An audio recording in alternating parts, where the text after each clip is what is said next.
Lektion 1: Reise mit kleinem Bucket. Hallo Anna, ich plane meine Reise und tendiere dazu, in Hostels zu übernachten, um Geld zu sparen.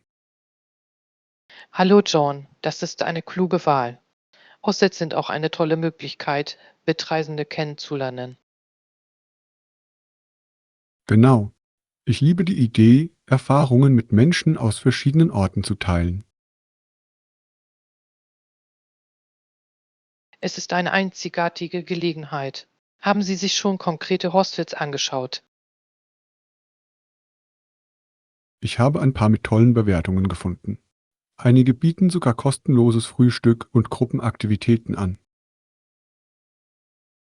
Das ist großartig. Ein kostenloses Frühstück ist auf Reisen immer ein Bonus. Sicher. Außerdem habe ich gehört, dass einige Hostels Stadtrundfahrten organisieren. Es ist eine großartige Möglichkeit, die Gegend zu erkunden. Das ist auch eine perfekte Möglichkeit, neue Freunde kennenzulernen. Planen Sie, alleine zu reisen? Ja, ich denke, es wird eine gute Möglichkeit sein, in die Erfahrung einzutauchen. Definitiv. Allein zu reisen kann befreiend sein. Achten Sie nur darauf, sicher und aufmerksam zu bleiben. Absolut. Ich werde meine Sachen sicher aufbewahren und meinem Instinkt vertrauen. Guter Plan. Welche anderen Aktivitäten möchten Sie auf Ihrer Reise unternehmen? Ich möchte lokales Essen probieren und vielleicht ein paar Kochkurse besuchen. Das klingt fantastisch. Das Kochen lokaler Gerichte ist eine unterhaltsame Möglichkeit, sich mit der Kultur zu verbinden. Ich kann es kaum erwarten. Diese Reise wird ein Abenteuer sein. Lektion 2: Handel und Überleben. Hallo Anna, ich habe darüber gelesen, wie die alten Menschen auf die Jagd nach Nahrung setzten. Sie tauschten auch Tierhäute gegen Vorräte ein. Hallo John, das ist faszinierend. Die Jagd muss für Ihr Überleben unerlässlich gewesen sein. Welche Tierarten haben Sie gejagt? Sie jagten eine Vielzahl von Tieren wie Hirsche, Kaninchen und sogar größeres Wild wie Bären. Die Felle spendeten Wärme und Schutz. Das macht Sinn. Damals war es wichtig, jeden Teil des Tieres zu nutzen. Hatten Sie spezielle Werkzeuge für die Jagd? Ja, sie benutzten Speere, Bögen und Pfeile. Diese Werkzeuge waren von entscheidender Bedeutung, um Nahrung zu fangen und sicherzustellen, dass sie genug zu essen hatten. Ich kann mir vorstellen, wie geschickt Sie sein mussten. Hatten Sie auch ein System für den Handel? Absolut. Der Handel mit benachbarten Stämmen half ihnen, Dinge zu erwerben, die sie nicht selbst produzieren konnten, wie Getreide oder Töpferwaren. Es ist interessant, wie frühe Gesellschaften durch Handel Beziehungen aufbauten. Was haben Sie Ihrer Meinung nach im Handel am meisten geschätzt?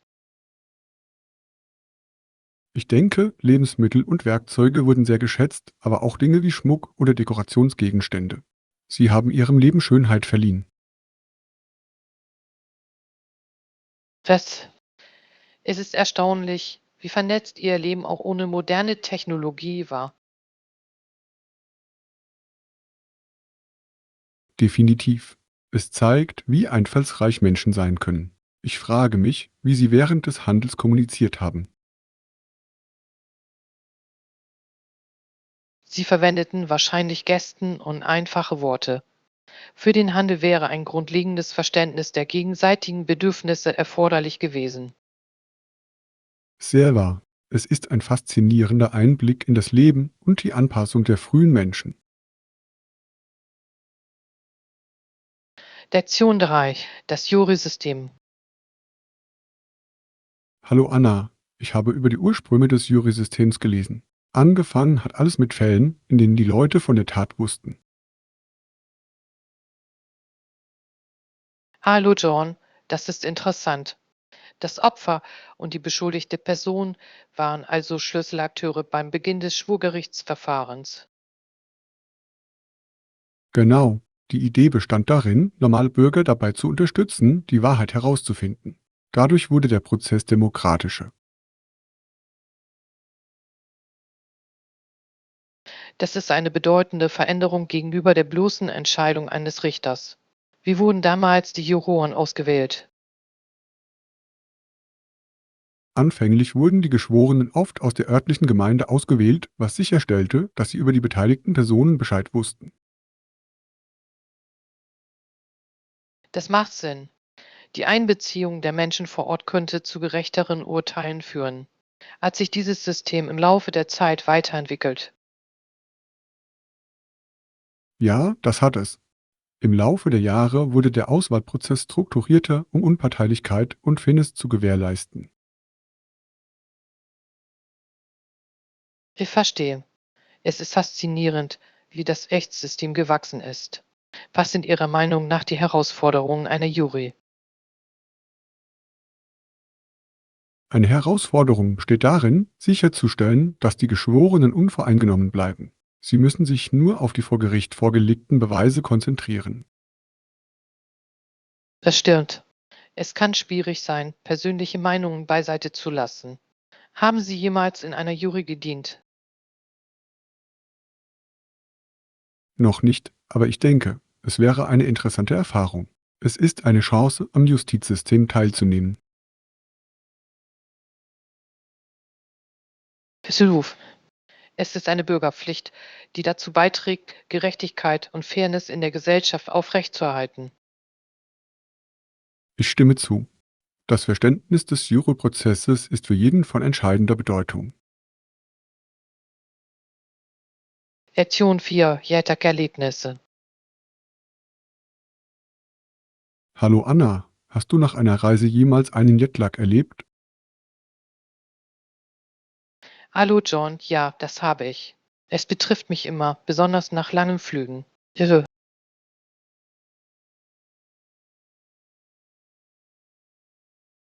Mir geht es genauso. Es dauert Tage, bis ich mich an die neue Zeitzone gewöhnt habe. Was tun Sie, um damit klarzukommen? Ich versuche, meinen Schlafplan vor der Reise anzupassen. Es hilft ein bisschen, aber ich fühle mich immer noch müde. Das ist eine gute Strategie. Außerdem trinke ich während des Fluges viel Wasser, um ausreichend Flüssigkeit zu spenden. Flüssigkeitszufuhr ist der Schlüssel. Außerdem vermeide ich Koffein und Alkohol vor und während des Fluges. Genau, diese können den Jetlag verschlimmen. Haben Sie irgendwelche Heilmittel gefunden, die helfen? Wenn ich ankomme, mache ich manchmal ein kurzes Nickerchen, aber ich versuche, bis zum Schlafengehen wach zu bleiben, um mich schneller anzupassen. Das klingt klug. Wenn ich ankomme, gehe ich auch draußen spazieren, um etwas natürliches Licht zu bekommen. Das ist eine tolle Idee. Frische Luft und Sonnenlicht können wirklich dabei helfen, die innere Uhr neu zu starten. Reisen ist so aufregend, aber Jetlag kann eine Herausforderung sein. Es ist alles Teil des Abenteuers, denke ich. Lektion 5. Jagdfunde. Hallo Anna, ich bin gerade vom Bauernmarkt zurückgekommen und da gibt es ein tolles Angebot an Erdbeeren. Hallo John, das klingt großartig. Frisches Obst und Gemüse sind so wichtig. Was hast du sonst noch gefunden? Es gab auch Biotomaten und Gurken. Ich sollte mir diese Woche welche für meine Salate holen.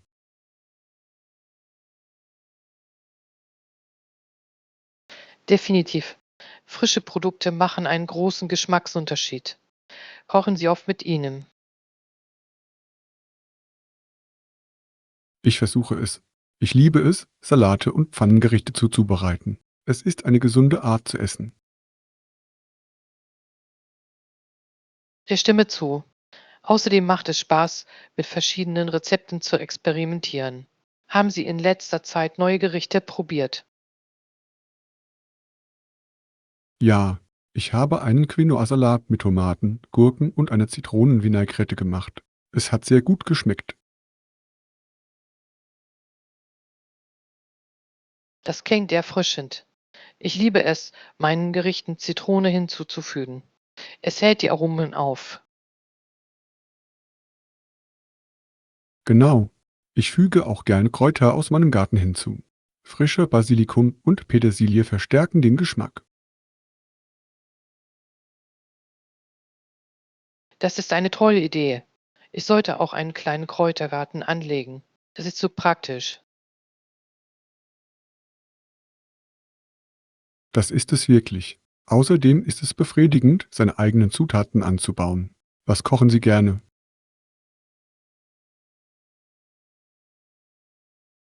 Ich liebe Backen. Kekse und Kuchen sind meine Favoriten. Selbstgemachte Leckereien haben etwas Besonderes. Das stimmt. Hast du in letzter Zeit etwas gebacken? Ja, ich habe letztes Wochenende Schokoladenkekse gemacht. Sie waren schnell verschwunden. Ich kann es mir vorstellen. Selbstgemachten Keksen kann man kaum widerstehen. Vielleicht sollte ich es einmal mit Backen versuchen. Lektion 6: Aufgeladen bleiben. Hallo Anna, gibt es hier einen Ort, an dem ich mein Telefon aufladen kann? Ich habe es heute oft benutzt. Hallo John, ja, es gibt Ladestationen in der Nähe des Eingangs. Sie sind wirklich praktisch. Perfekt. Ich muss sicherstellen, dass mein Telefon den Rest des Tages aufgeladen bleibt. Ich verstehe. Heutzutage ist es schwer, ohne Ihr Telefon auszukommen. Welche Apps nutzen Sie am häufigsten? Ich nutze hauptsächlich Messaging-Apps und soziale Medien, aber ich liebe auch Foto-Apps. Das ist cool. Foto-Apps können Ihre Bilder wirklich verbessern. Machst du viele Fotos? Ja, besonders wenn ich auf Reisen oder bei Veranstaltungen bin. Ich liebe es, Erinnerungen festzuhalten. Ebenfalls. Es ist schön, auf diese Momente zurückzublicken. Was ist Ihr Lieblingsfoto, das Sie gemacht haben? Ich habe letzten Sommer ein Sonnenuntergangsfoto am Strand gemacht. Die Farben waren atemberaubend. Das klingt wunderschön. Sonnenuntergänge sind immer atemberaubend. Ich liebe es auch, die Natur zu fotografieren. Naturfotografie ist so lohnend. Es fängt die Schönheit um uns herum ein. Du, ich sollte versuchen, darin besser zu werden. Vielleicht könnten wir zusammen einen Fotospaziergang machen. Das würde Spaß machen. Wir können alles erkunden und fotografieren, was wir interessant finden. Lektion 7: Sommergarderobe. Hallo Anna, ich habe Sommerroberteile gekauft. Es ist Zeit, meine Garderobe aufzufrischen. Hallo John, das klingt nach einer guten Idee. Welche Stile suchen Sie? Ich interessiere mich für leichte, atmungsaktive Stoffe. Etwas Angenehmes gegen die Hitze. Das ist klug. Ich liebe Baumwolle und Leinen für den Sommer. Sie halten dich cool. Genau. Ich möchte auch einige lebendige Farben. Sie verschönern die Jahreszeit wirklich.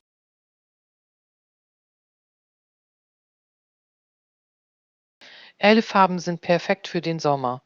Ich benötige ein formelles Kleid für eine bevorstehende Veranstaltung. Das klingt spannend. Haben Sie einen bestimmten Stil für das Kleid im Sinn?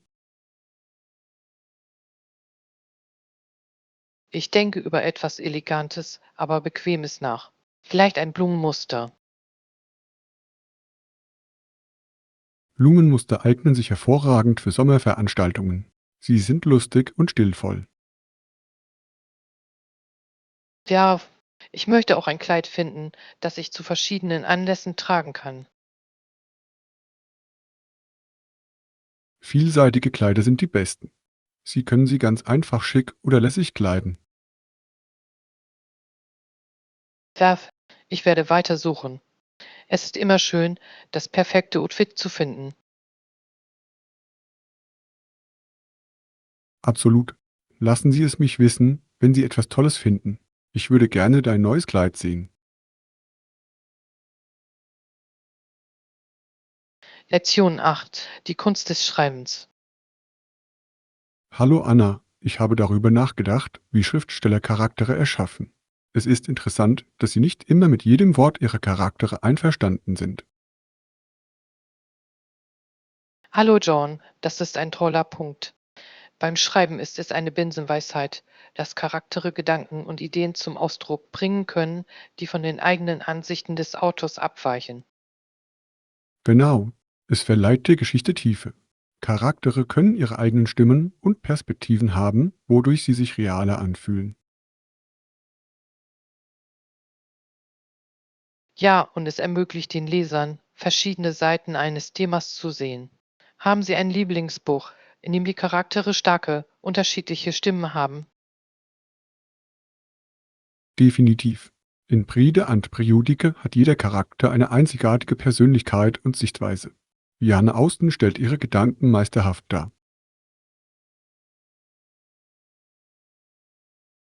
Das ist ein Klassiker. Ich liebe es, wie Austen Dialoge nutzt, um Charaktereigenschaften offenzulegen. Es fühlt sich so authentisch an. Ja, der Dialog kann ein wirkungsvolles Werkzeug beim Geschichtenerzählen sein. Es zeigt Konflikt- und Beziehungsdynamiken, ohne übermäßig erklärend zu sein. Es ist faszinierend, wie viel durch Gespräche vermittelt werden kann. Was macht Ihrer Meinung nach eine Figur glaubwürdig? Ich denke, Verletzlichkeit ist der Schlüssel. Wenn Charaktere Schwächen oder Schwierigkeiten aufweisen, werden sie nachvollziehbar und authentisch. Pessiluf. Die Leser haben mehr Kontakt zu Charakteren, die im wirklichen Leben vor Herausforderungen stehen. Es lässt die Geschichte nachklingen. Ich mag es auch, wenn sich die Charaktere im Laufe der Geschichte weiterentwickeln. Wachstum verleiht ihrer Reise eine aufregende Ebene. Da ein Charakterbogen kann die Geschichte viel spannender machen. Es sorgt dafür, dass die Leser in ihre Entwicklung investiert bleiben. Komplexe Charaktere zu schreiben ist definitiv eine Kunst. Das macht Literatur so faszinierend. Lektion 9: Unterstützung der Unabhängigkeit. Hallo Anna, ich habe über Möglichkeiten gelesen, Menschen zu unterstützen, die Hilfe benötigen. Es ist wichtig, Hilfe anzubieten und gleichzeitig die Unabhängigkeit zu fördern. Hallo John, das ist ein wichtiges Thema. Bei Bedarf können wir Bettgitter oder Hilfe beim Transfer bereitstellen, um Sicherheit und Mobilität zu gewährleisten. Genau, es geht darum, die Balance zwischen Unterstützung und Unabhängigkeit zu finden. Wie können wir Ihrer Meinung nach die Selbstständigkeit fördern? Die Förderung kleiner Aufgaben kann von Vorteil sein. Beispielsweise kann es sein Selbstvertrauen stärken, wenn man es dem Einzelnen ermöglicht, seine persönliche Hygiene selbst in die Hand zu nehmen. Das ist eine tolle Idee. Wenn man sie in die Lage versetzt, Entscheidungen zu treffen, entsteht ein Gefühl der Kontrolle über ihr Leben. Ja, auch die Bereitstellung von Mobilitätshilfen kann ihre Fähigkeit verbessern, sich unabhängig fortzubewegen. Absolut. Es ist wichtig, die Unterstützung auf die Bedürfnisse und Vorlieben jedes Einzelnen zuzuschneiden. Haben Sie das in der Praxis gesehen? Ja, das habe ich. In einigen Pflegeeinrichtungen führen sie Programme durch, die die Unabhängigkeit durch tägliche Aktivitäten fördern. Das klingt effektiv. Wenn sich der Einzelne leistungsfähig fühlt, verbessert sich sein allgemeines Wohlbefinden. Ich glaube, es ist lohnend zu sehen, wie jemand Selbstvertrauen gewinnt und seine Ziele erreicht, egal wie klein sie sind. Das ist es wirklich. Die Unterstützung der Unabhängigkeit hilft nicht nur dem Einzelnen, sondern stärkt auch die Gemeinschaft als Ganzes. Lektion 10. Gesundes Naschen. Hallo Anna, ich versuche mich gesünder zu ernähren und suche nach guten Snackideen. Hallo John, das ist ein tolles Ziel. Haben Sie darüber nachgedacht, Nüsse und Samen in Ihre Snacks zu integrieren? Absolut. Sie sind voller Nährstoffe und eine gute Energiequelle. Welche Typen empfehlen Sie?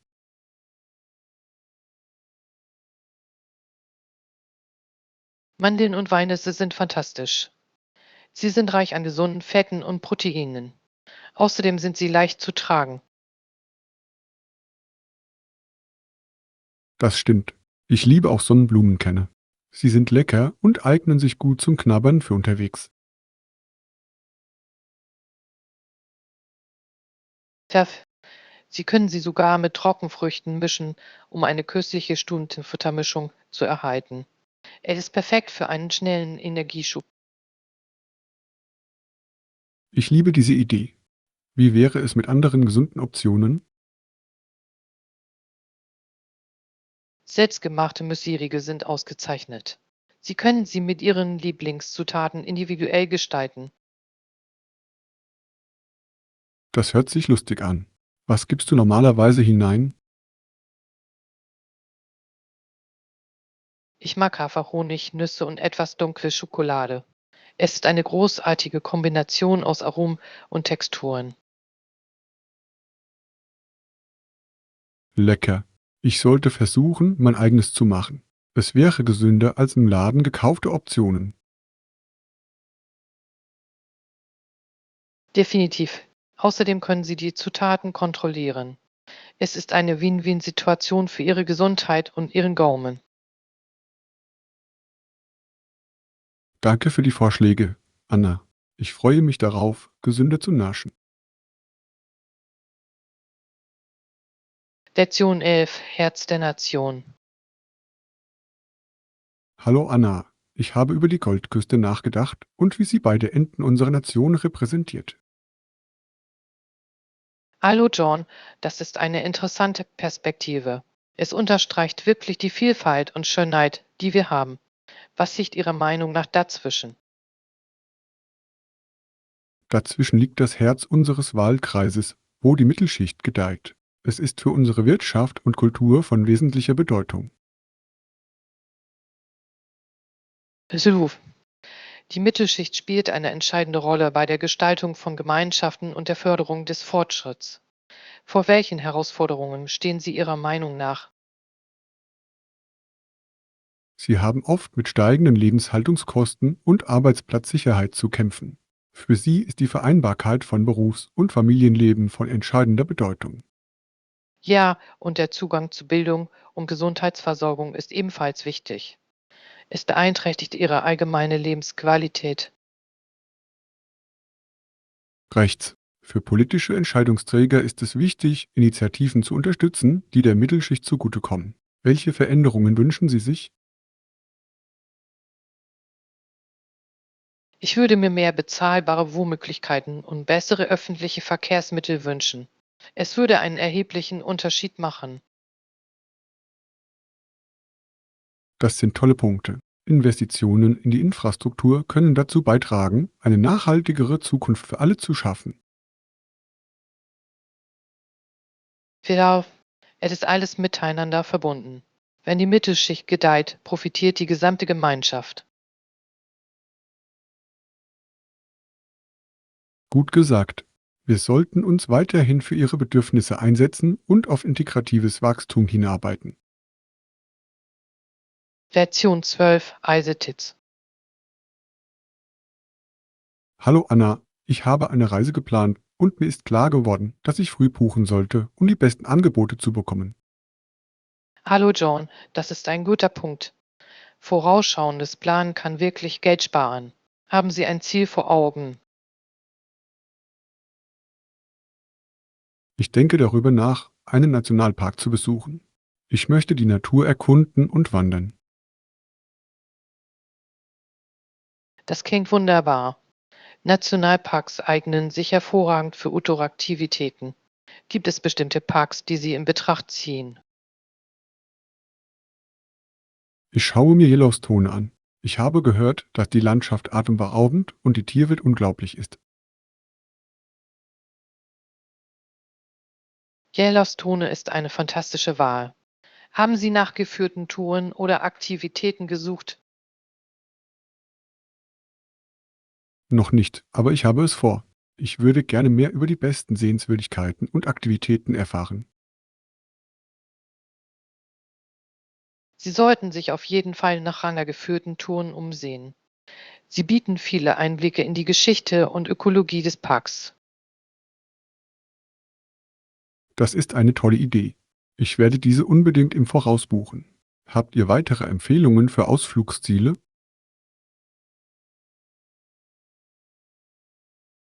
Vielleicht möchten Sie auch den Grand Canyon besuchen. Die Aussicht ist spektakulär und es gibt viele Wanderwege zu erkunden. Perfekt. Ich werde das zu meiner Liste hinzufügen. Danke für die Tipps, Anna. Ich freue mich schon auf meine Reise.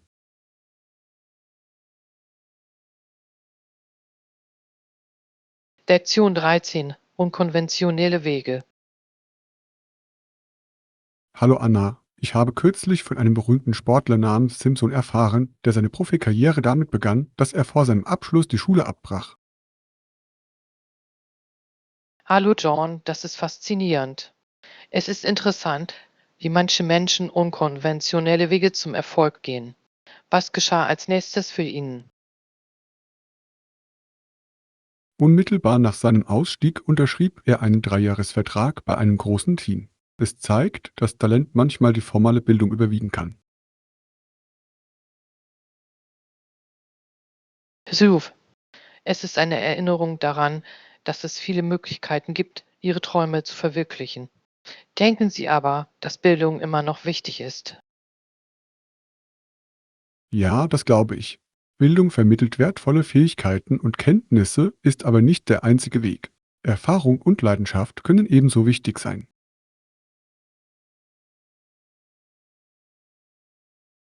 Der Stimme zu. Manche Menschen gedeihen in einer praktischen Umgebung, in der sie durch praktisches Handeln lernen können. Haben Sie schon einmal so jemanden getroffen? Definitiv. Ich habe einmal einen Musiker getroffen, der nie eine formelle Unterrichtsstunde genommen hatte, aber unglaublich talentiert war. Seine Leidenschaft trieb ihn dazu, sein Handwerk zu beherrschen. Das ist inspirierend. Es zeigt, dass Engagement unabhängig von traditionellen Wegen zum Erfolg führen kann. Was motiviert Ihrer Meinung nach solche Menschen? Ich denke, es ist eine Kombination aus Leidenschaft und dem Wunsch, sich auszudrücken. Sie haben oft eine klare Vorstellung davon, was sie erreichen wollen. Sehr wahr. Es ist wichtig, Ihrem Instinkt zu folgen und ihm nachzugehen, was Sie glücklich macht. Was ist mit dir? Haben Sie schon einmal über einen unkonventionellen Weg nachgedacht?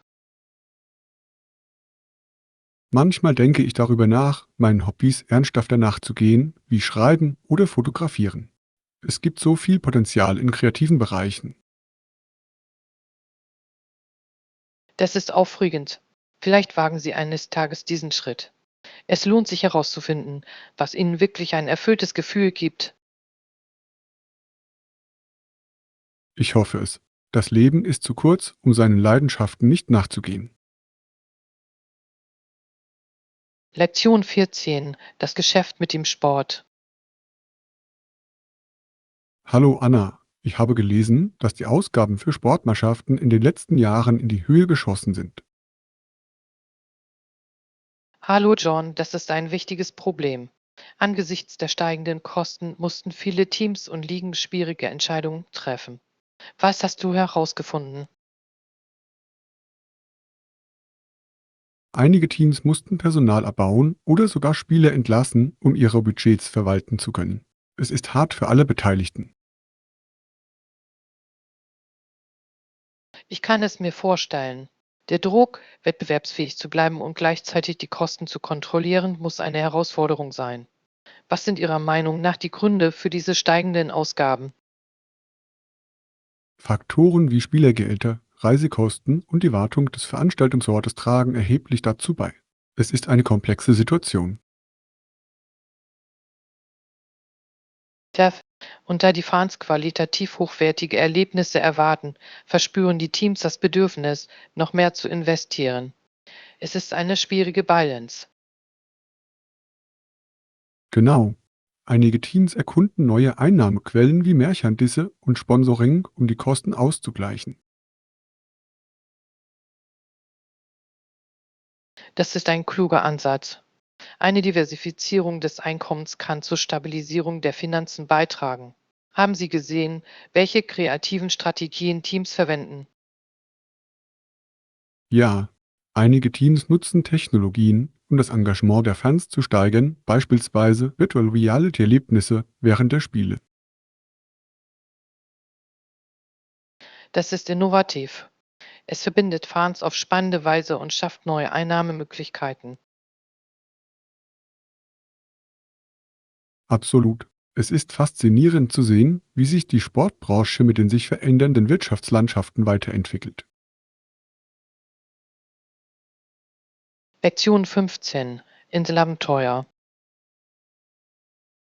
Hi Anna, bist du schon einmal auf eine abgelegene Insel gereist? Hallo John, ja, ich war letztes Jahr auf einer einsamen Insel in der Karibik. Es war eine unglaubliche Erfahrung. Das klingt unglaublich. Wie war die Insel? Es war friedlich und wunderschön mit unberührten Stränden und kristallklarem Wasser. Perfekt zum Entspannen. Ich kann es mir vorstellen. Haben Sie während Ihres Aufenthalts irgendwelche Aktivitäten unternommen? Ich ging schnorcheln und erkundete die Korallenriffe. Das Unterwasserleben war lebendig und farbenfroh.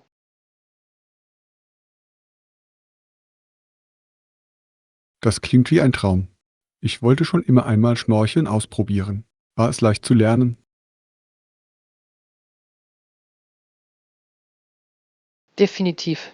Die Guides waren sehr hilfsbereit und stellten die gesamte Ausrüstung zur Verfügung. Es war eine großartige Möglichkeit, sich mit der Natur zu verbinden. Ich wette. Haben Sie während Ihrer Reise interessante Menschen kennengelernt? Ja, ich habe Reisende aus der ganzen Welt getroffen. Es hat Spaß gemacht, Geschichten und Erfahrungen mit ihnen zu teilen. Das ist einer der schönsten Aspekte des Reisens. Der Kontakt zu anderen kann das Erlebnis noch unvergesslicher machen. Ja, ich liebe es auch, durch diese Interaktion etwas über verschiedene Kulturen zu lernen. Es erweitert ihren Blickwinkel. Absolut. Ich sollte bald eine Reise auf eine abgelegene Insel planen. Das klingt nach einem erfrischenden Kurzurlaub.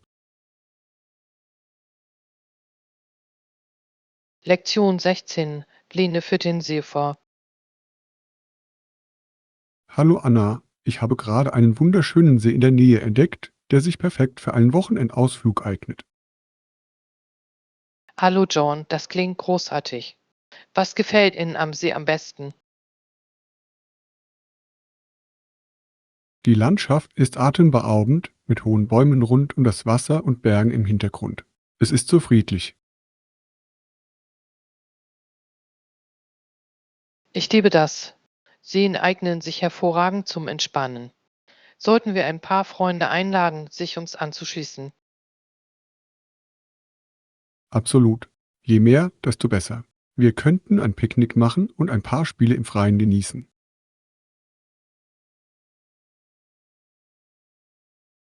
Das ist eine fantastische Idee. Ich kann ein paar Snacks und Getränke mitbringen. Was würde Ihrer Meinung nach jedem gefallen? Vielleicht Sandwiches, Obst und ein paar Chips. Und wir dürfen den Nachtisch nicht vergessen. Brownies wären ein Hit. Wäre, ich werde unbedingt eine Portion backen. Meinen Sie, wir sollten einige Aktivitäten wie Kajakfahren oder Angeln einplanen? Definitiv. Kajakfahren würde Spaß machen. Wir konnten den See aus einer anderen Perspektive erkunden. Und Angeln könnte entspannend sein. Es ist eine großartige Möglichkeit, mit Freunden in Kontakt zu treten. Waren Sie schon einmal angeln? Ein paar Mal, aber ich bin nicht sehr geschickt darin. Es würde Spaß machen, gemeinsam zu lernen. Ja, wir können uns gegenseitig helfen. Außerdem geht es vor allem darum, den Moment zu genießen oder Ja, allein der Aufenthalt im Freien mit Freunden macht den Tag zu einem unvergesslichen Erlebnis. Ich kann es kaum erwarten. Lektion 17 Urlaubsgröße. Hallo Anna, ich habe darüber nachgedacht, wie ich Menschen im Urlaub begrüßen soll. Es kann den Ton für das gesamte Erlebnis bestimmen. Hallo John, das ist ein guter Punkt. Wenn Sie im Urlaub sind, kann die Einbeziehung dieser Informationen in Ihre Begrüßung die Begrüßung ansprechender gestalten. Genau, etwas sagen wie, ich genieße die sonnigen Strände von Hawaii. Sorgt für Spannung. Es gibt dem Menschen Kontext und gibt ihnen das Gefühl, in ihre Erfahrung einbezogen zu sein. Haben Sie Lieblingsgrüße für den Urlaub? Ich liebe es, Sätze wie ich tanke Sonne zu verwenden oder ich erkunde neue Kulturen. Sie klingen einladend. Die sind großartig. Es macht Ihre Gespräche lebendig. Haben Sie auf Reisen schon einmal eine unvergessliche Begrüßung erhalten? Ja, in Spanien begrüßte mich jemand mit Bienvenido und ein breites Lächeln. Ich habe mich sofort wie zu Hause gefühlt.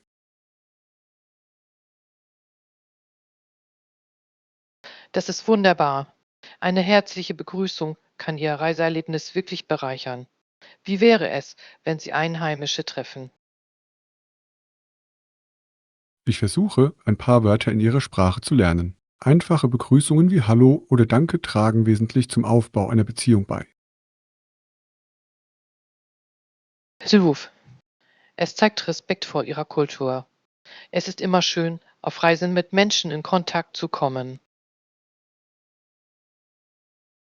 Sicher, jede Interaktion trägt zum Abenteuer bei und macht es unvergesslicher.